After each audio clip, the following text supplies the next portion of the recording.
Farmer prime minister Imran Khan, former federal ministers اور حاضرین، السلام علیکم۔ آج ٹاپک تو یہ بہت بڑا ہے اور انٹرنیشنلی اس پہ کتابیں بھی کافی لکھی گئی ہیں، اسکالرلی آرٹیکلز بھی ہیں، ریسرچ پیپرز بھی ہیں، بٹ انفارچونیٹلی اس ایشو پہ پاکستان میں اکیڈیمیا نے اتنا زیادہ کام نہیں کیا۔ اس لیے میں آج آپ کے ساتھ میڈیا نے اس کو کیسے کانسپریسی رجیم چینج کی، اس کو ڈیل کیسے کیا، میڈیا نیریٹیوز کیسے بنے، وہ تھوڑی ڈیٹیل میں جاؤں گا اور اس کا تھوڑا سا آپ کو اسپیکٹس بتاؤں گا لارجر اسٹریٹجک لیول پہ۔ لیکن میں یہ پوسٹر دیکھ رہا تھا رجیم چینج کانسپریسی، تو مجھے پتہ لگا کہ یہ بھی راشد نے یہ پینافیکس بنایا ہے، تو راشد کافی اچھے کام کرتا ہے میرے خیال PTI میں، تو مائی کلیپنگ فار ہم۔ اچھا، رجیم چینج پاکستان میں جب ہم دیکھتے ہیں تو اس کے دو اسپیکٹس ہیں، ایک ایکسٹرنل فیکٹرز ہوتے ہیں اور انٹرنل ہوتے ہیں۔ اگر ہم ایکسٹرنل فیکٹرز کو دیکھیں تو decision by one state to abandon bargaining with another and remove the target states leader. PTI کی حکومت میں جب ہم یہ دیکھتے ہیں تو ہم خبریں دیکھ رہے تھے، میڈیا میں آ رہی ہیں کہ جی جو بائیڈن جو ہے وہ کال نہیں کر رہا، فارن آفس کا رابطہ ہو رہا ہے، پاکستان کے foreign minister Shah Mahmood Qureshi, US national فیصلہ وائٹ ہاؤس میں ہوا، US NSC میں ہوا، اور اس کا ذکر اب میڈیا میں یہ سوال ابھی تک ڈیبیٹ نہیں ہوا کہ کیا اس کا فیصلہ وہاں پہ ہوا تھا نہیں ہوا تھا۔ وہ سائفر اگر پبلک ہوتا ہے تو اس میں یہ سوالات اٹھیں گے یقیناً کہ یہ فیصلہ اس لیول پہ اسٹیٹ کے لیول پہ US اسٹیٹ نے کیا، صدر جو بائیڈن نے کیا، اور صدر جو بائیڈن جو نیو کانس تھے، the plan for the new American century, اس کا باقاعدہ طور پہ حصہ تھے، جس کے بعد ہم نے دیکھا 2001 کے بعد پوری دنیا میں ڈفرینٹ رجیم چینج آپریشنز باقاعدہ طور پہ لانچ کیے گئے۔ عراق اس کی ایک مثال ہے۔ انٹرنل فیکٹرز پہ جب ہم آتے ہیں، میں بڑا بریف رکھوں گا کہ میں ٹائم بتایا گیا 10 منٹ کا ہے۔ انٹرنل فیکٹرز کو جب ہم دیکھتے ہیں تو اس میں ذاتی انا کے مسئلے آ جاتے ہیں، کچھ اداروں کے مسائل آ جاتے ہیں، کچھ سیاسی مفادات آ جاتے ہیں، اور اس میں ایک سوال جب ہم انٹرنل فیکٹرز کا دیکھتے ہیں تو بڑا سوال یہ بنتا ہے کہ ملک کا کون سوچتا ہے، پاکستان کا کون سوچتا ہے؟ کیا ہم صرف انڈیویجولز کا سوچیں گے؟ کیا ہم صرف ان اداروں کا سوچیں گے کہ جی اداروں کی انا بڑی ہوگی یا انڈیویجولز کی انا بڑی ہوگی ہے؟ پاکستان کا کون سوچ رہا ہے؟ کیا وزیر اعظم عمران خان اس وقت پاکستان کا سوچ رہا تھا یا انڈیویجولز کے بینیفٹس دیکھ رہا تھا؟ اور کیا یہ جو رجیم چینج کانسپریسی ہے، اس میں جو میڈیا نیریٹیوز بنے وہ کس طرح کے بنے؟ اس میں انڈیویجولز اور انسٹیٹیوشن نے ڈومینیٹ کیا یا پاکستان کا سوال کسی نے اٹھایا؟ اس حوالے سے میڈیا نیریٹیوز اس حوالے سے سائلنٹ ہیں، اس میں آپ کو انسٹیٹیوشنل اور انڈیویجول ڈومیننس نظر آتی ہے۔ اچھا، کوورٹ ایکشن بھی اس میں باقاعدہ طور پہ پلان ہوا۔ میڈیا میں being fly on the wall and being an active participant, ایک ایکٹیو جرنلسٹ ہوتے ہوئے آپ کو بہت کچھ پتہ لگتا ہے کہ جی میڈیا نیریٹیو بننا کیسے۔ اکثر جو حکومتیں بیٹھی ہوتی ہیں ان کو سب سے آخر میں پتہ لگتا ہے کہ ہمارے ساتھ ہو کیا رہا ہے، میڈیا کو پہلے پتہ لگ جانا شروع ہو جاتا ہے، کیونکہ کوورٹ ایکشن میڈیا نے پبلک اوپینین شیپ کرنا ہوتا ہے، پاپولیشن کو بتانا ہوتا ہے کہ جناب یہ حکومت کے ساتھ مسائل ہیں، اور وہ کہانیاں شروع ہو جاتی ہیں، اور یہ ڈاکومنٹڈ ہے اس سارے کیس میں بھی۔ اور پھر ٹولز اس میں استعمال ہوتے ہیں، لا فیئر جس کو ہم جسٹیفائی کرنے کے لیے، لا پلس وارفیئر، لا فیئر، اور اس کے پولیٹیکل اینگلز بھی ہیں۔ اور ایک مثال تو فواد چودھری صاحب نے بھی ابھی دی کہ کس طرح ہوا۔ پھر ایک مثال جس دن آخری دن تھا اس حکومت کا، سب کچھ ہوا لیکن ہوا کچھ بھی نہیں، میسیجنگ بھی ہوئی لیکن ہوا کچھ بھی نہیں۔ کارروائی کیا ہوئی تھی اس دن؟ کچھ ہوئی، لیکن میسیج کنوے ہو گیا تھا کہ یہ کچھ ہو سکتا ہے لیکن ہوا نہیں۔ سو وہ لا فیئر باقاعدہ طور پہ اس رجیم چینج آپریشن کا ایک حصہ تھا، سوچا گیا، امپلیمنٹ کیا گیا، اور میڈیا نے اسے باقاعدہ طور پہ رپورٹ کیا، جس وجہ سے آج ہم اس کی بات کرتے ہیں، سوالات اٹھتے ہیں کہ جناب یہ والے کام کیسے ہوئے۔ صدر مملکت doctor Arif Alvi, supreme commander of the armed forces, head of the state representing unity of the republic, انہوں نے اپنے خط میں ذکر کیا ہے کہ 1951 سے شروع ہوتا ہے، لیاقت علی خان کی اسیسینیشن، ذوالفقار علی بھٹو کا بھی ذکر کرتے ہیں، پھر اس وقت پرائم منسٹر عمران خان کی حکومت کو جو نکالا گیا، smoking gun in the hand of a conspirator, کہ ایک سازشی کے ہاتھ میں دھواں دیتی ہوئی بندوق وہ ڈھونڈنی ہے، اس کے لیے کمیشن بنانا ہے۔ تو انڈیویجولز کو ہم سائڈ پہ رکھ دیتے ہیں، ہم اس میں ایک لارجر پیٹرن آئیڈینٹیفائی کرنے کی کوشش کرتے ہیں کہ پاکستان میں اگر ہم US لینس کے ذریعے دیکھیں، کیونکہ پاکستان کی فارن ریلیشن جو ہیں ہم لوگ موسٹلی US بلاک میں رہیں، تو اس میں ہم US لینس سے اگر اس سارے مسئلے کو دیکھیں، پاکستان کی 75 سالہ تاریخ کو، کہ کب کیسے گیا، میں لارجر اس میں براڈ فریم ورک میں آپ کو بتاتا ہوں۔ 1958 martial law, 1978 martial law, 1999 martial law. یہ تمام مارشل لا جس وقت لگے اس وقت امریکہ کے اس خطے میں انٹرسٹ ہے. 1958 میں جب ایوب خان نے مارشل لا لگایا, لیاقت علی خان کی اسیسینیشن 2 ہفتے پہلے ان کے رشیا وزٹ سے ہوگی, آج تک نہیں پتہ لگا کہ پیچھے کون تھا. آپ آ جاتے ہیں جی مارشل لا, سیاٹو, سینٹو, کولڈ وار اپنے پیک پہ جا رہی تھی, امریکہ کو یہاں پہ الائز چاہیے تھے اور ہم سیاٹو سینٹو کا حصہ بنے, رشین بلاک میں, ہم سوویٹ بلاک میں نہیں گئے اور ہم وہاں پہ اس سائڈ پہ چلے گئے. اب وہ سارا پلان اس وقت سیاٹو سینٹو کولڈ وار جب اپنی پیک پہ گئی تو ایوب خان, جنرل ایوب خان, انہوں نے اپنی سروسز باقاعدہ پرووائڈ کی اور پاکستان یو ایس کیمپ میں گیا, اور اس وقت کے آپ دیکھتے بھی ہیں بڑے پیارے پیارے ویژولز ہمیں نظر آتے ہیں.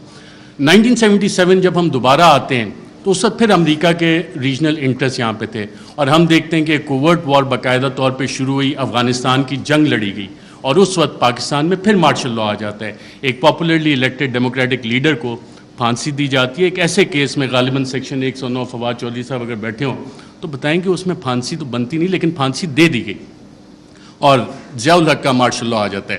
یو ایس انٹرسٹ دوبارہ افغانستان میں. 99 میں جب ہم آتے ہیں دوبارہ تو ایک نئی جنگ ہمیں چاہیے, اس کے لیے نیو کانس کے پلان آلریڈی بن چکے تھے, آلریڈی تھا کہ کدھر عراق میں جنگ ہونی ہے, لیبیا میں ہونی ہے, سیریا میں ہو رہی ہے, ایران, پاکستان بھی اس کا حصہ تھا, لیکن پاکستان جیسے بلڈ بارڈرز کا ڈاکٹر شیری مزاحم نے بتایا, Pakistan for various reasons and one of the main factors being a nuclear power تھوڑا سا بچ گئے. جو وار اگینسٹ ٹیرر ہماری شروع ہوئی, دہشت گردی کے خلاف جنگ, جو ٹی ٹی پی کا سارا انفیوز کیا گیا, وہ سارا اسی کا ایک حصہ تھا کہ یہاں پہ یہ ساری کارروائیاں پاکستان میں ہونی ہیں اور ہم اس ٹریپ میں باقاعدہ طور پہ واک ان کیے. یہ والے ہم 3 فیزز جب نکالتے ہیں, اچھا ان میں ٹرانزیشن کیسے ہوتی ہے؟ ٹرانزیشن پاپولرلی ہوتی ہے.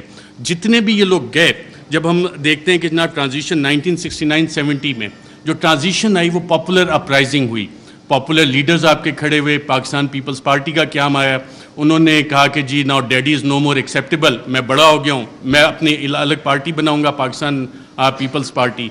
عوامی لیگ الگ بنی شیخ مجیب کی, اور پھر اس کے بعد کی جو الیکشن مینیپولیشن کی داستان ہے اس کے ریزلٹس ہمارے سامنے. 1988 محترمہ بے نظیر بھٹو آتی ہیں واپس, ایک پاپولر اپرائزنگ ہے. لاہور کے جو جلسے ہیں جن کی مثال دی جاتی تھی, جو کہ اب پاکستان تحریک انصاف نے جتنے بڑے بڑے جلسے کیے ہیں اسے اوور ویلم کر لیا, لیکن وہ مثال دی جاتی تھی کہ پاپولر اپرائزنگ ہوئی اور پھر وہاں پہ جو بھی جو طیارہ جب پھٹا تھا جنرل ضیاء الحق کا, تو آپ کی ایک ڈیموکریٹک ٹرانزیشن آئی. اور یہ وہ فیز ہے جب آپ دوبارہ دیکھتے ہیں کہ ایک ٹرانزیشن ہو رہی ہے, دوبارہ آپ جنگ سے نکل رہے ہیں, حالات سٹیبل ہو رہے ہیں, افغانستان آپ نے فتح کر لیا ہے, سوویٹس کو وہاں سے بھگا دیا ہے, سو جنرل ضیاء کا کام ختم ہو گیا. سو پاکستان میں آپ ٹرانزیشن تھوڑے عرصے کے لیے چلو جی جمہوریت انہیں کھیلنے دیتے ہیں. پھر آ جاتا ہے 1999 اور 2007-8 general Musharraf, war against terror, اور اس کے بعد جب ان کی یوٹیلیٹی ختم ہوتی ہے, ہم نے دیکھا ایک پاپولر اپرائزنگ ہوتی ہے اور انہیں جانا پڑتا ہے. ہم لائرز موومنٹ بھی دیکھتے ہیں, ساری چیزیں. لیکن اس سارے عرصے میں جو ڈیموکریٹک ٹرانزیشن ہماری ہوئی ہے اس میں کیا واقعی حقیقی جمہوریت ہماری قائم ہو سکی کیا, یا کہ ہمیشہ ہمیں ایک ہائبرڈ قسم کی جمہوریت جو ہے وہ ملی ہے؟ اور ہائبرڈ جمہوریت بنتی کیسے ہے؟ ہمیشہ ایک کنگز پارٹی ہوتی ہے.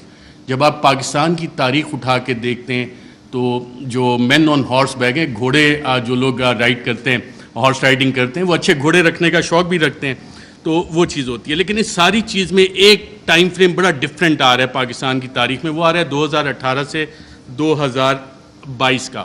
اس دوران میں اتھارٹیرین کنسولیڈیشن بھی ہوتی رہی. اتھارٹیرین کنسولیڈیشن اس طرح کے جو پرانے ایسٹس تھے جن پہ کرپشن کے مقدمات تھے ان کو بھی بچایا جا رہا تھا. دوسری طرف ایک حکومت کوشش کر رہی تھی کہ جی ہم نے ڈیموکریٹک کنسولیڈیشن کرنی ہے, اس کو روکا بھی جا رہا تھا. اور اکاؤنٹیبلٹی اس کی بہت بڑی مثال ہے. اور اگر کسی نے اس کا ایک ٹائم فریم نکالنا ہے کہ بڑا اچھا احتساب چل رہا تھا, ساری چیزیں 1 پیج پہ چل رہی تھیں, لیکن پھر ایک پریس کانفرنس مشہور زمانہ ہوتی ہے جس میں پوری نون لیگ کی لیڈرشپ بیٹھی ہوتی ہے اور مریم نواز اس میں ایک بڑی اچھی بات کرتی ہیں کہ چند اہم لوگوں کی ویڈیوز موجود ہیں. اب ماشاءاللہ سارے وفاقی وزراء کابینہ بیٹھی ہے, سابق وزیر اعظم بیٹھے ہیں. اس کے بعد احتساب کے مقدموں کا کیا ہونا شروع ہوا, اس کے بعد کیا ڈیلیں ہونا شروع ہو گئیں, اس کے بعد نواز شریف بھی باہر گئے, اس کے بعد کیسز بھی سلو ہونا شروع ہو گئے, کیا کچھ نہیں ہوا.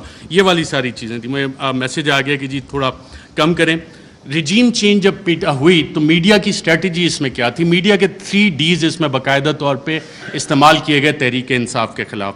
3 ڈی تھے: ڈسٹرب, ڈسکریڈٹ, ڈینائی. ڈسٹرب کیسے کرنا ہے؟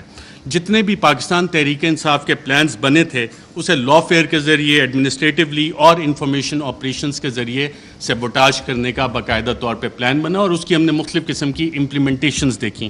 اگر آپ نے ایڈمنسٹریٹو اس کی دیکھنی ہے تو وہ وزیر اعظم تو عمران خان تھا, پولیس وین وہاں پہ کس کے آرڈر سے گئی؟ شیخ رشید صاحب انٹیریئر منسٹر تھے, ان سے ہم پوچھتے رہے کہ جناب یہ آپ نے بھیجی؟ وہ کہتے ہیں یار مجھے تو نہیں پتا.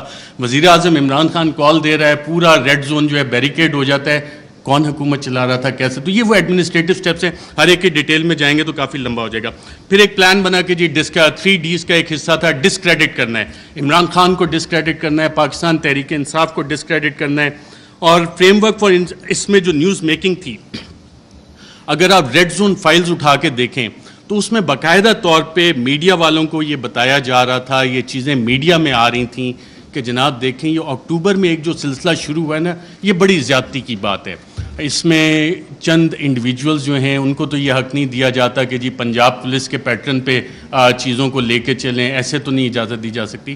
لیکن سوال آتا ہے کہ کیا ہمیں اس ملک میں آئین کی حکمرانی چاہیے یا اشخاص کی حکمرانی چاہیے؟ ہمیں قانون کی حکمرانی چاہیے یا چند اشخاص کی حکمرانی چاہیے؟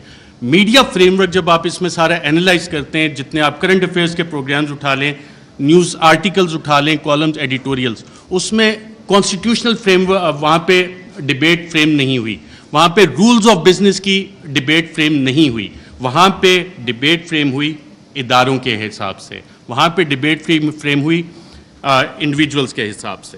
اور پھر اپریل میں 9-10 اپریل, اس سے پہلے یہ پلان آ گئے تھے کہ جناب میڈیا سپیس بھی ڈینائی کرنی ہے, بلیک آؤٹ بھی کرنا ہے, جو چند صحافی کوشش کریں کہ آواز اٹھانی ہے ان کو آپ چینل سے نکال دیں. عمران ریاض میرا خیال ابھی بھی بیٹھے ہیں, مجھے اطلاع ملی تھی کہ انہوں نے ایکسپریس جوائن کرنا ہے, لیکن ایکسپریس پہ بھی ابھی تک آن ایئر نہیں ہو سک رہے, حالانکہ سلطان لکھانی صاحب فریڈم آف پریس میڈیا اس پہ بلیو بھی کرتے ہیں, کافی اچھے ایڈیٹوریل آرٹیکلز اور چینل بھی چل رہا ہے, but he is not on air. FIRs چلیں, اب صحافیوں کو چھوڑیں, اب تو پوری وفاقی کابینہ جو ہے سابق, اس پہ بھی FIRs ہوئی ہیں اور ملٹیپل FIRs دہشت گردی کی بھی ہوئی ہیں. اور جن لوگوں نے یہ FIRs کی انہوں نے یہ نہیں سوچا کہ کر کس پہ رہے, کیونکہ پلے بک وہی والی پرانی تھی. مسئلہ یہاں پہ یہ تھا کہ کرپشن کے کیسز نہیں مل رہے. بڑی کوشش کیجیے عمران خان کے خلاف کرپشن کے کیسز نکالے جائیں. میری بھی 1-2 ملاقاتیں ہوئی کہ جناب آپ تو بڑی سٹوریز کرتے ہیں. میں نے کہا یار ایک شخص, اور یہ عمران خان صاحب بیٹھے ہیں, شاید آپ میں سے بہت سے لوگوں کو نہ پتا ہو, PM آفس میں ہمارے بھی ذرائع ہوتے ہیں, اکثر پوری کابینہ پریشان ہوتی تھی کہ جناب بات ہم نے کی ہے, کہاں سے پتہ لگ گئی. وہ شخص جو پانی کی آدھی بوتل بھی ضائع نہیں ہونے دیتا بطور وزیر اعظم کہ یار یہ آدھی پانی کی بوتل میں نے ابھی رکھی, کیوں اٹھا کے لے گئے, وہ کرپشن کرے گا. میں نے سمجھائی لوگوں کو یہ بات, لیکن پلے بک کیونکہ وہی پرانی تھی, کیا کرپشن کے کیسز نکالو, ڈسکریڈٹ کرنا ہے, کرپشن تھوپنی ہے. مسٹر ABC کا فلانا دوست ہے, اس سے نکال کے لاؤ, کچھ نہیں. آج 2-2.25 مہینے ہو گئے, کوئی کرپشن نہ نکلے گا. عمران خان کا کرپشن کا کیس نہیں نکل سکتا, نہ نکلے گا. میں نے بتائی کہ نہیں آپ کچھ کوشش, میں کہا میں یہ کوشش نہیں کر سکتا کیونکہ مجھے یہ پتہ ہے کہ عمران خان کی کرپشن نہیں نکلنی. اچھا, media narratives against PTI. French revolution جب آیا تھا تو اس وقت ایک تھاٹ تھا کنگ لوئی کا, میں ریاست ہوں, میں بادشاہ ہوں, میں قانون ہوں. اور یہی چیز ہم نے دیکھی کہ جب میڈیا نیریٹیوز PTI کے خلاف بن رہے تھے. ابھی حال ہی میں آپ اگر آئی ایم دا کنگ کا دیکھ لیں, the king can do no wrong. King ہمیشہ, جو بادشاہ ہے وہ ہمیشہ اچھی چیزیں ہی کرتا ہے. فیٹو پہ پوری حکومت نے کام کیا, حماد اظہر بھی ادھر ہیں, لیکن PTI نے کام نہیں کیا, بادشاہ نے سب سے اچھا کام کیا. آئی ایم دا لا, قانون میں ہی ہوں. پولیٹیکلی آئسولیٹ کرو PTI کو. آج PTI واقعی پولیٹیکلی آئسولیٹڈ ہے. کون سی سیاسی جماعت ہے جو PTI کے ساتھ اتحاد میں کھڑی ہے؟ سب ایک طرف ہو گئے, لیکن ایک سٹرینتھ گین ہوئی اس میں. پاکستان کی عوام بغیر کسی کال کے نکل آئے, اور شاید جو وزیر اعظم عمران خان کا آخری دن تھا وزیر اعظم ہاؤس میں, اس وقت جو لوگ نکلے اور جنہوں نے رپورٹ کیا, آئی تھنک عمران ریاض تھے, باقی ہم لوگ بھی تھے, ان سب نے ایک بات نوٹ کی. آپ نے خود بھی اپنا دفتر چھوڑنا ہونا, کافی ٹائم لگتا ہے, کہ ایک شخص فوراً اٹھ کے چلا گیا اور کہا, جب سوال جواب ہوئے, کوئی رہ تو نہیں گیا, اکیلا کر دیا ہے, اب اس کے ساتھ کس نے کھڑا ہونا ہے؟ پاکستان کی عوام کھڑی ہوئی. یہ وہ ڈفرینٹ فیکٹر تھا, چینج تھی, جس کو کسی سازشی نے کسی بھی سازشی نے کیٹر نہیں کیا ہوا تھا. یہ وہ ویریبل تھا, عوام کا ویریبل تھا, جس کی وجہ سے یہ چیزیں. میں کوئکلی تھوڑا سا 2 منٹ اگر آپ کی اجازت ہو تو سائفر کے اوپر بھی بات کرنا چاہوں گا. سائفر پہ بھی میڈیا نیریٹو بڑے بڑے مزے کے بنے, اس پہ اور ڈیبیٹ بھی ہو سکتی تھی, کافی مزے کی چیزیں تھیں. پہلا کیا بنا جی, پہلی میڈیا نے رپورٹ کرنا شروع کیا اور باقاعدہ یہ بتایا گیا کہ جی سائفر تو ایگزسٹ ہی نہیں کرتا, سائفر نام کی تو کوئی بلا ہی نہیں ہے. پھر دوسری چیز ہے, میڈیا کی یہ سٹوریز آئیں اور ریکارڈ کے اوپر موجود ہیں, پرنٹ کیے ہیں, ٹی وی پروگرامز ہیں کہ سائفر تو یہ ایزمپشنز پہ بیسڈ ہے. وہ ایزمپشنز ہیں ہمارے ایمبیسیڈر کی یا کس کی. پھر یہ بھی کہانیاں میڈیا میں آئیں کہ جی یہ تو فارن آفس میں خود ہی پی ٹی آئی والوں نے بیٹھ کے بنا لیا ہے, یہ تو شاہ محمود قریشی نے خود ہی بیٹھ کے بنا لیا ہے. پھر جب وہ بھی ساری چیزیں, کیونکہ سائفر ایگزسٹ کرتا تھا, سائفر موجود تھا, پھر کہا گیا جی کانسپریسی کا ایویڈنس کوئی نہیں ہے. اچھا پھر عمران خان بطور وزیر اعظم بھی میرا خیال وہ کرکٹ کھیل رہے تھے, اور جب انہوں نے کہا تھا کہ مینٹلی میں اسٹرانگ ہوں, تو بہت سے لوگوں نے انڈر ایسٹیمیٹ کیا. انہوں نے کابینہ کی بھی کمیٹی بلائی, کابینہ کی اسپیشل کمیٹی غالباً 30 مارچ کو ہوئی. 30 مارچ کو میں نے سابق وفاقی وزراء سے پوچھا, وہاں کانسپریسی کی بات بھی ہوئی, کانسپریسی کا ذکر بھی اس میں ہوا, اور پھر 31 کو نیشنل سیکیورٹی کمیٹی بھی انہوں نے بلا لی, اور اس کا بھی مور اس پہ لگ گئی کہ بلیٹنٹ انٹرفیرنس. اور اس کے آخری پیراگراف میں ایک لفظ لکھا ہوا ہے کہ جو 31 کو نیشنل سیکیورٹی کمیٹی کی میٹنگ ہوئی, اس نے 30 مارچ کے جو منٹس اسپیشل کیبنٹ کے ہیں ان کو ریٹیفائی کیا. اب 30 مارچ کو آپ سب وفاقی وزراء جو اس میں بیٹھے تھے, اس وقت کے وزیر اعظم اس میں بیٹھے تھے, ان سب نے کانسپریسی اور سازش کا لفظ اس میٹنگ میں ذکر کیا. یہ میرے ذرائع نے مجھے بتایا ہے, آپ سبھی یہاں پہ بیٹھے ہیں, اگر کسی نے کانٹراڈکٹ کرنا ہے تو سابق وزیر اعظم خود بیٹھے ہیں, وہ کر سکتے ہیں کہ 30 مارچ کو جو اسپیشل کیبنٹ میٹنگ تھی اس میں سازش کا ذکر ہے. بالکل سازش کا میں ایز اے جرنلسٹ کلیم کر رہا ہوں. پھر یہ کہا گیا کہ جی وہ انٹیلیجنس ہم نے خود ہی کر لی, اور انٹیلیجنس کی بیسس پہ آبویسلی اس پہ سوال اٹھے کہ انٹیلیجنس, ہمارے انٹیلیجنس کے ادارے بہت اچھا کام کرتے ہیں, دہشت گردی کے خلاف بہت اچھا کرتے ہیں, پاکستان کی سیکیورٹی کے لیے بہت اچھا کام کرتے ہیں. لیکن مسئلہ یہاں پہ آتا ہے کہ جب انہیں ڈریگ کیا جائے سیاسی معاملات میں, اور یہ کہا جائے کہ جی انویسٹیگیشنز ہوئیں, کون سی انویسٹیگیشنز, یہ سوال ہوا ہے. اب رجیم چینج میں انٹیلیجنس کا ایک بنیادی کردار ہوتا ہے, انٹیلیجنس انفارمیشن کا بنیادی کردار ہوتا ہے. اگر آپ اگلی سلائڈ کریں ذرا, Colin Powell U S secretary of state, U N security council میں انٹیلیجنس انفارمیشن کی بیس پہ انہوں نے کہا جی یہاں پہ یہ والے ویپنز عراق میں موجود ہیں, یہ کیمیکل ویپنز ہیں, یہ نیوکلیئر ویپنز وہاں پہ وہ بنا رہے ہیں. عراق وار ختم ہو گئی, عراق تباہ ہو گیا.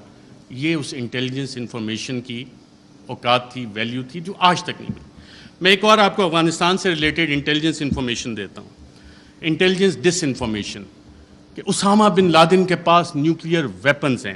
اور اسامہ بن لادن کے پاس نیوکلیئر ویپنز, اگر آپ یہ سٹوری دیکھیں تو یہ جسٹیفائی کرنے کے لیے تھی کہ جی افغانستان میں امریکہ نے حملہ کرنا ہے. اور اس وقت آپ تمام امریکی اخبارات اٹھا لیں, ورلڈ ایکسکلوسیو ڈان نے بھی فرنٹ پیج پہ چھاپا کہ جی ایک ایکسکلوسیو انٹرویو ہوا ہے, اسامہ بن لادن کے پاس نیوکلیئر ویپنز ہیں.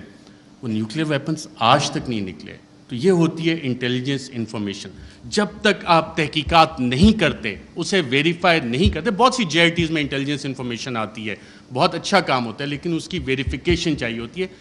انٹیلیجنس اور انٹیلیجنٹ انفارمیشن میں فرق ہوتا ہے. اس کے علاوہ بہت ساری چیزیں ہیں. پروپیگنڈا پہ اگر ہم جائیں, ڈی کلاسیفائڈ ڈاکومنٹس بہت سارے آ گئے, چلی کے حوالے سے, ایران کے حوالے سے, کیونکہ ٹائم میرے پاس کم ہے, میں نے کہا یہ والے لارجر ایشوز آپ کے سامنے رکھوں. Thank you very much.